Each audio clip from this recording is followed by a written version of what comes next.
I'm a person who tends to put my eggs in one basket, so to speak. I put a lot of energy into stuff that I care about, even if it doesn't always reciprocate that energy for me. How come?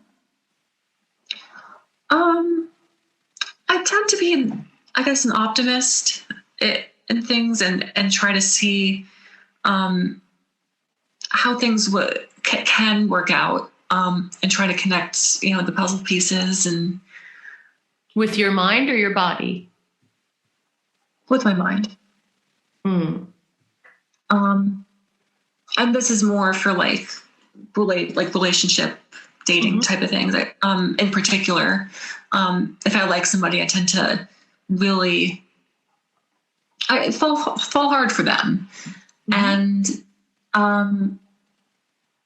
it's always the most beneficial thing for me to do that, because it can result in this sort of system where I'm just, it's like borderline obsessive almost. Mm-hmm. What do you gain? What do you gain through that? A lot of anxiety, a lot of unnecessary worry and pain, and And what do you gain from?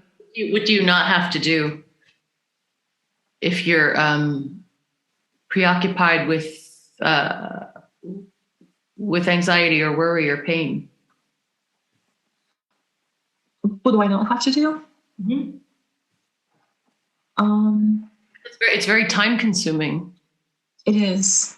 Obsession is by nature like a way to consume time. It is like by design a way to consume life force energy. Absolutely. It's a lot of time that I invest into these things that I think because anxiety tends to point at the puzzle pieces in the worst outcome, and tends to show you like what could be the worst outcome. I try to counteract that and think of the best outcomes. And Wait, so you see anxiety as separate from you? Like anxiety is pointing out one thing where you're trying to point out something else? I think so. I think it's a part of me, but I also think that there is a separation between what the anxiety tells me and what my intellectual brain tells me. Okay, so it's really interesting that you've gotten 11 then. 11 is about flowing together. So it's making me want to ask you, what parts of you are already unified?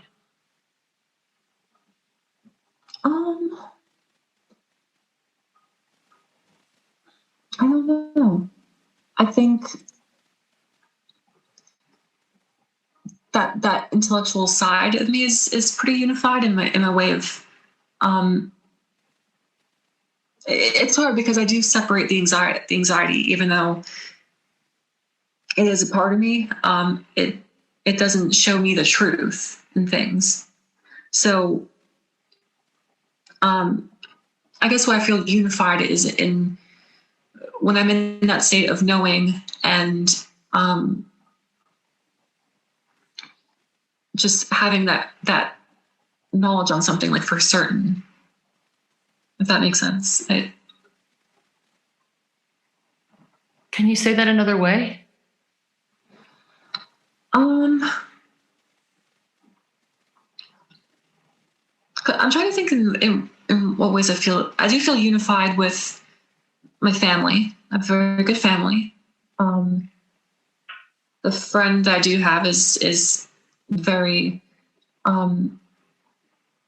very supportive, brings out the best in me, brings it in each other. So I feel unified in choosing the right friendships, I think. And I feel unified in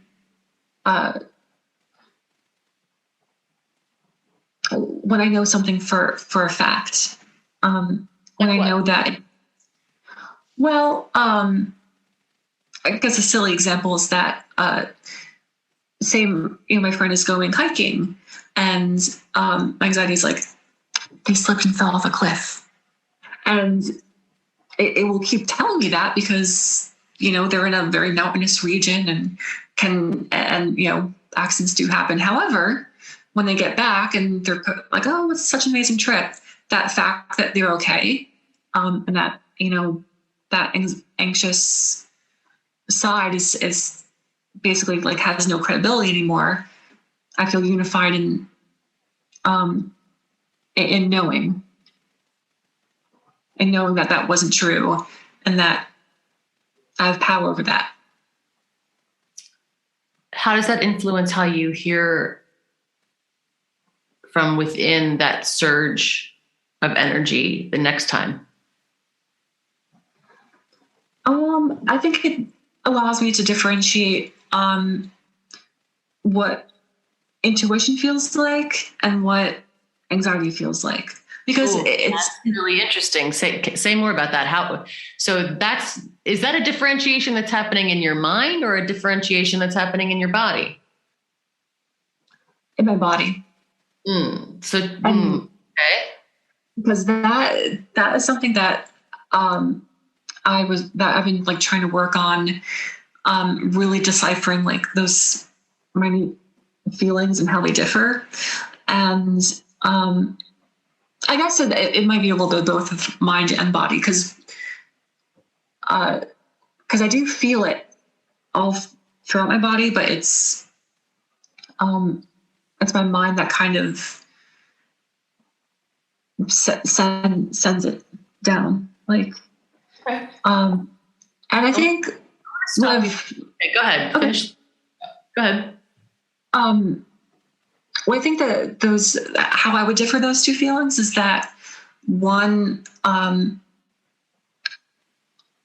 gives me like a very jagged sort of feeling of what if.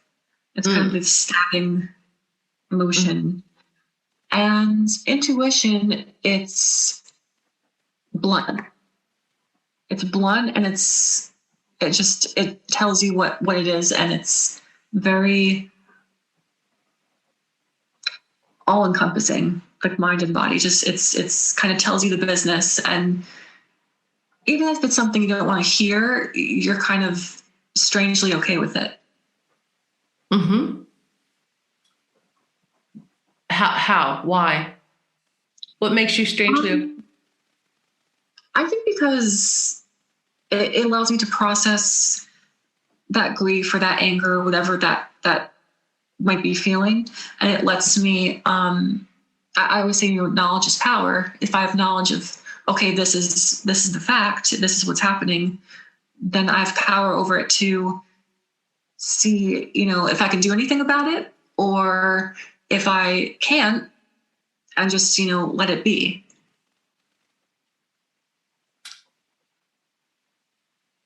Do you ever take that approach to your anxiety?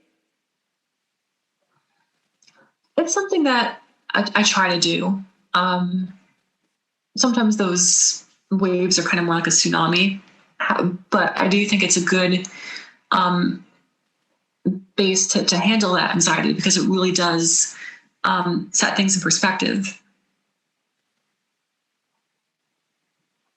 Kind of, it's like a lawyer, like a really good lawyer. And it's like, well, actually, you might be thinking that they fell off a cliff, but in all actuality, it effectively argues against that sort of negative rumination that happens. Do you get out of the house for walks at all? When it's warm, I do.